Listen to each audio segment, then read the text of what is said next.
on this Super Tuesday because we're all about the voters. Here's some tape from Houston, Texas, where voters are participating in today's primary there.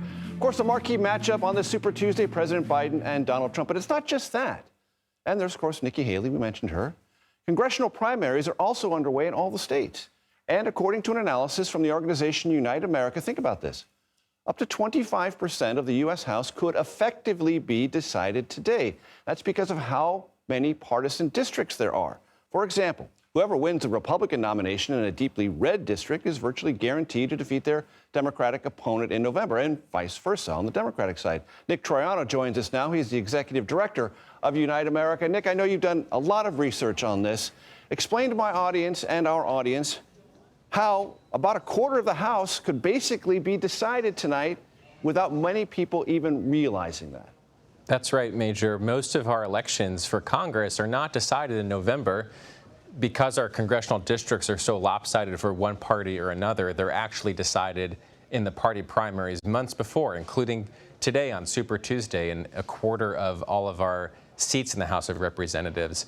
And that's why I describe party primaries as being the primary problem in our politics today. It disenfranchises millions of voters and, moreover, has incentives that lead our elected officials to pander to the base of their party rather than represent a true majority of Americans. And ultimately, that's why we see such gridlock in Washington and our inability to address many of the problems that most Americans care about. And Nick, you used that very loaded word, disenfranchised. I want you to explain to people what you mean. It doesn't mean voters can't participate. But what I think you're saying is because participation rates tend to be lower in primaries, a smaller than imagined sector of voters actually make these decisions. Well, it's not just that fewer people participate. It is that millions of Americans are prohibited from participating. Those are Americans who are registered as independents, not with one party or another.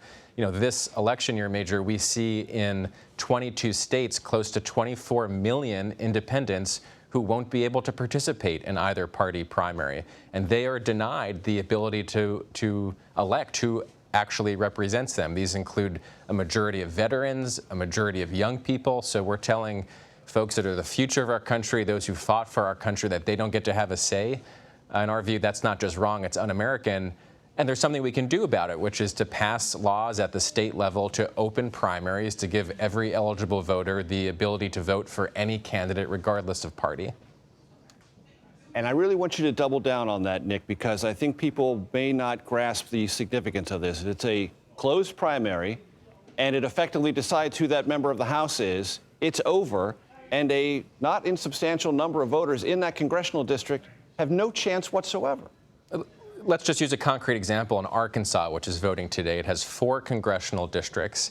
Each of those districts are solidly Republican, which means today's primaries are going to be effectively deciding who represents those districts. And in 3 out of the 4, there's only one candidate on the ballot. It's hard to call that an election at all. And that's really what is fueling so much of the dysfunction in Washington, because Americans are being denied the ability to even hold their leaders accountable. So if we want more accountability and better results in our politics, we have to open up our election system to allow the majority of voters to decide. And that's what states like Alaska and Maine and others this year are going to be voting on to follow suit with those states to open their elections and really empower a majority of voters. And Nick, you've described the remedy. What's the mechanism to make that remedy real? Is this federal legislation, or do states have to make these determinations one by one? Well, the reason why I believe primaries are the biggest solvable problem in our politics is because it doesn't require a constitutional amendment or an act of Congress. These are laws that can be changed at the state level.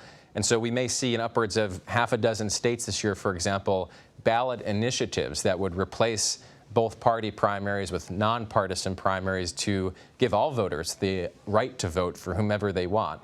And in other states that don't have a ballot initiative process, states like New Mexico and Pennsylvania, there's state-level legislation that state-based organizations that Unite America is proud to support are working to push through. And Nick, what's the lived experience in open primary states? They have no partisanship issues at all? It's not a panacea for all of our challenges, but the lived experience of a candidate, an elected official, is throwing out the old playbook for how they used to win election. which means only knocking on the doors of those primary voters at their party base, and actually going and knocking on the door of every one of their constituents to earn majority support. And that's why I think this can be so powerful for our democracy, to actually have elected officials who care about representing and being responsive to all of their voters, again, not just their party. And Nick, very quickly, when we talk in Washington about a member of Congress voting a certain way because they're afraid of being primaried, this is what you're actually talking about. Right. I mean, one of the races, again, we see today is Tony Gonzalez, a Republican in Texas. He voted for marriage equality in Congress. That was unpopular with the base of his party, and now he's being primaried for it. So this is the pernicious incentive that prevents our leaders from working together and representing a majority of their constituents. We solve the primary problem, and we are able to liberate them to represent all of us. Nick Troiano, thank you very much.